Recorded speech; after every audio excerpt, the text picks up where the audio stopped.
Okay, now back to you, Craig. Oh, good. It's getting stiff. Good. Get up.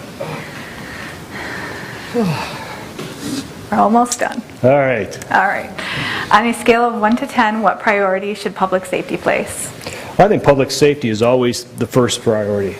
I mean, it goes back to when the 13 colonies enacted the federal government. That was just to protect.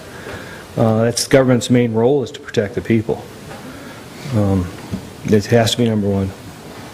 Okay. Do you support the road patrol grant? If you do, why? And if not, why? Well, in my first year as a commissioner, I approved, or voted for, and the board approved the road patrol grant for 2012. With the contingency that the sheriff showed us, that how we can do it in such a way to not show concurring costs, or in such a way where the grant would pay for it. Obviously, we didn't use any of the dollars in 1912. We had to, we never used them, so they just went back to the state. We did try it because there was no way we found to do it, that we could afford to do it. So for the year of 2013, I voted against it.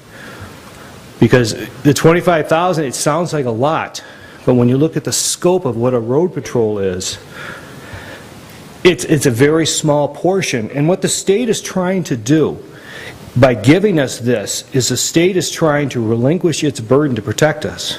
And it's the state's job, through the state police and all that, to be doing that. And by trying to give us a little bit, and again, this is an unfunded mandate, trying to give us a little bit of money to do it, then they don't have to do it. And we can't afford to pick up the additional money. I wish we could. I wish there was the money there to do it, but there just isn't. I mean, it comes down to dollars and cents. You can only, if you have $100, you can only spend $100. I wish the guys in Washington would do this, and we wouldn't have the problems that we have today. Is it right? I can't say, but we only have the $100 to spend. Okay. What makes you more qualified than your opponent? Well, that's a hard question to ask. Here we are, we're all sitting here. Every one of us is putting ourselves out on the line, campaigning, working for this, and everybody has their own reasons for why I do this. Civic pride, sense of responsibility. I've always been involved in the community. Many people know me. I've been on many boards. There's not too many boards I haven't been on. When I was a kid, I was on junior achievement, Boy Scouts, sports. I joined the Navy right out of high school.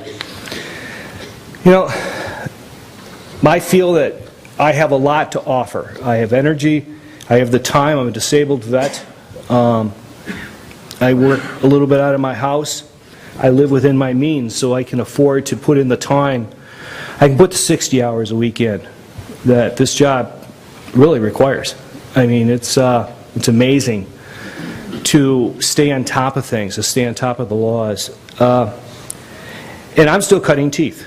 I've been a commissioner 2 years now, and I'm still learning every day. This is not a job they give you a manual and you say, go. You need to do it. And I have that to offer, having been doing it for 2 years. I believe that commissioner should be a 4-year obligation, because you spend the first 2 years kind of figuring out what you're doing, and then you spend a year running. You're not really effective until the 3rd year you've learned. So again, I have those 2 years behind me. Okay. Thank you. Thank you.